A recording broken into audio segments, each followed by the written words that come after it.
Bonjour. Au cours des messages politiques que j'ai écoutés à la fin de cette année, dans plusieurs pays africains, la problématique de la jeunesse était au cœur des discours politiques. Les chefs d'État africains ont promis de consacrer cette année 2024 à la jeunesse. Alors, ce sujet m'interpelle non pas sur le plan politique, parce que ce n'est pas là mon domaine de prédilection, mais j'essaie de regarder, puisque toute action publique s'articule sur des règles, les normes, quelles sont les règles qui existent dans ce domaine, notamment pour l'Afrique. Je constate que les pays africains ont cette fâcheuse habitude de faire des proclamations, mais toujours pas nécessairement suivies des faits. La jeunesse africaine a toujours été au cœur du discours politique africain depuis des années. Ce n'est pas nouveau, il y a eu beaucoup de discours, beaucoup d'actions, beaucoup de plans, etc. Mais plus particulièrement, ce qui m'intéresse, c'est les instruments qui existent aujourd'hui, les instruments juridiques qui existent aujourd'hui.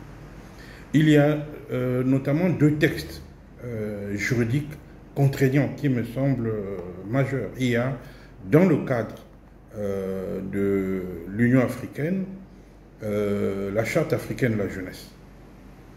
La Charte africaine de la jeunesse est un texte important de mon point de vue, qui devrait être au cœur des politiques publiques. Elle a été adoptée sur la Charte africaine à la 7e session ordinaire de la conférence de chefs d'État tenue le 2 juillet 2006 à Banjul. Plusieurs pays ont ratifié. Je donnerai l'exemple de mon pays, le Congo-Brazzaville, qui a ratifié la Charte africaine de la jeunesse par un décret du 22 octobre 2010, le décret 686. Donc il y a là, en ratifiant cette charte africaine, la République du Congo prend un engagement à respecter les règles établies par cette charte africaine. Il y a un deuxième texte que l'on pourrait aussi évoquer, c'est le texte qui concerne plus particulièrement les enfants. La charte, là aussi c'est une autre charte, c'est la charte africaine sur les droits et le bien-être de l'enfant, le texte de 99. Donc dans le cadre, si je prends simplement, je ne prends pas la Convention des Nations Unies sur les droits de l'enfant de 89, ça sont les textes universels, mais je prends les textes africains qui obligent les pays africains. Il y a la Charte africaine des droits et du bien-être de l'enfant de 99 et la Charte africaine de la jeunesse. Aujourd'hui, quel est le bilan de la mise en œuvre de ces instruments juridiques? Parce que, alors, je ne suis pas particulièrement friand des discours politiques, parce que c'est un autre domaine, c'est très compliqué, mais on peut regarder simplement ce que l'État fait pour s'acquitter de ses obligations après ratification des instruments juridiques. Et si il y a des actions qui sont faites, des actions concrètes qui sont faites, on peut donc accorder, je dirais, la valeur politique à une entreprise juridique qui a été acceptée volontairement, donc c'est l'expression de la souveraineté du pays. Alors, pour la Charte africaine des droits et des bien-être de l'enfant, j'ai écrit là-dessus, j'ai écrit un article là-dessus en 2005, je crois, qui existe sur Internet, vous pouvez le consulter. Je pense que les choses n'ont pas beaucoup évolué au cours de ces 15 dernières années. En ce qui concerne la Charte africaine de la jeunesse, c'est un texte qui est très intéressant et on pourrait voir comment les États africains s'approprient ce texte, puisque c'est leur texte. Donc ce n'est pas un texte imposé par des Occidentaux, des Européens, etc. Non, c'est un texte africain, produit par des Africains, pour les Africains, etc. Donc il est très important de voir donc qu'est-ce qu'on en a fait. À côté de ça, il faut voir un peu l'environnement juridique qui concerne la problématique de la jeunesse. Alors on a aussi des stratégies. Il y a par exemple la stratégie continentale pour l'éducation, pour l'Afrique, Donc, cette stratégie continentale contient un certain nombre d'objectifs que les États sont censés réaliser depuis 2016, puisque cette stratégie continentale va de 2016 à 2025. Nous avons toujours dans la même veine d'autres cadres. Il y a autour de la Charte africaine de la jeunesse, donc le plan d'action de la décennie de la jeunesse. Ce plan d'action s'articule autour de 5 grands domaines. Le premier domaine, c'est l'éducation et le développement des compétences. Le deuxième domaine, c'est l'emploi et l'entrepreneuriat des jeunes. Le troisième domaine, c'est la gouvernance, la paix et la sécurité. Le quatrième, c'est santé des jeunes et droits en matière de santé sexuelle et reproductive. Et enfin, le cinquième, c'est agriculture, changement climatique et environnement. On pourrait donc, sur ces 5 domaines, faire une évaluation de la mise en œuvre. Qu'est-ce qui a été fait en matière d'éducation, en matière de développement des compétences? Qu'est-ce qui a été fait en matière d'emploi et d'entrepreneuriat des jeunes? Qu'est-ce qui a été fait en matière d'implication de la jeunesse dans la gouvernance du pays et dans la gestion des questions de sécurité, notamment liées aux violences urbaines, etc. Qu'est-ce qui a été fait en matière de santé des jeunes et des droits en matière de santé sexuelle et reproductive, notamment les questions de lutte contre le VIH, les MST, l'impact du Covid sur la jeunesse, on peut en parler aussi, etc., etc.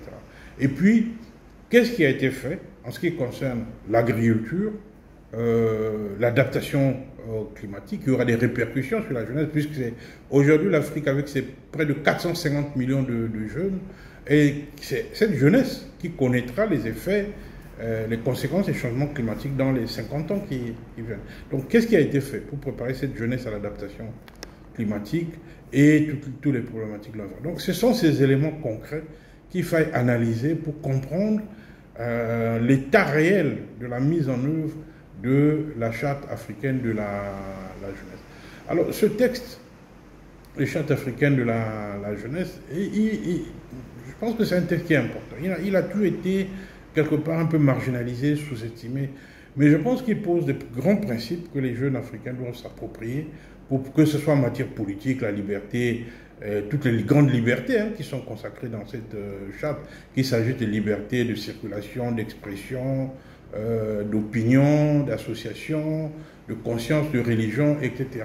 Le droit à la protection de la vie privée, protection de la famille, la propriété, les questions de développement.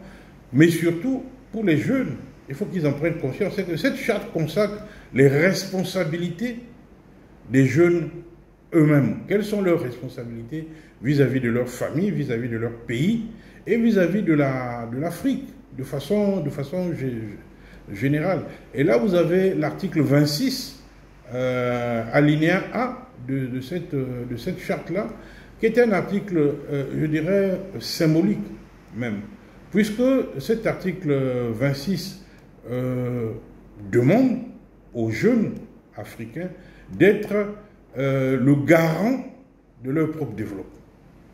C'est-à-dire qu'il est clairement dit que tout jeune est garant de son propre développement.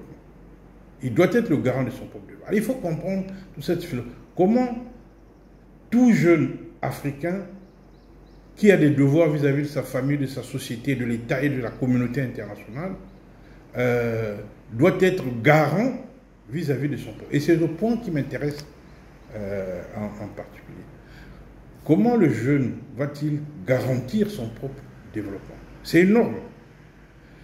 Comment l'État devra-t-il s'assurer que chaque jeune garantit son propre développement? Comment le jeune, et avec quels moyens, pourrait-il garantir son propre développement? Et qu'est-ce qu'on entend par ce développement? Alors, il y a d'autres obligations qui essaient un peu de noyer.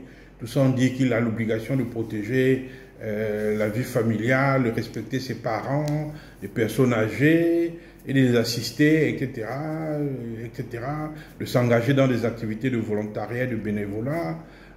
Voilà, tout ça, ce sont des activités connexes à cette norme symbolique et principielle, à savoir, le jeune africain est garant de son développement. Je vous laisse méditer cet article et nous aurons peut-être l'occasion, avec des échanges, d'en parler. Mais c'est une thèse qui m'impressionne et parfois qui m'inquiète aussi. Dire, le jeune Africain est garant de son propre développement. Que doit-il faire pour garantir son propre développement? Que pourrait-il dire, où trouverait-il les moyens, les ressources, les ressorts pour garantir son développement? C'est toute une philosophie qui est derrière cette charte qu'il faudrait bien probablement enseigner dans les établissements, les lycées, les universités, etc. Voilà ce que je pourrais dire ce matin sur cette question d'actualité, cette question de la jeunesse. Je vous remercie.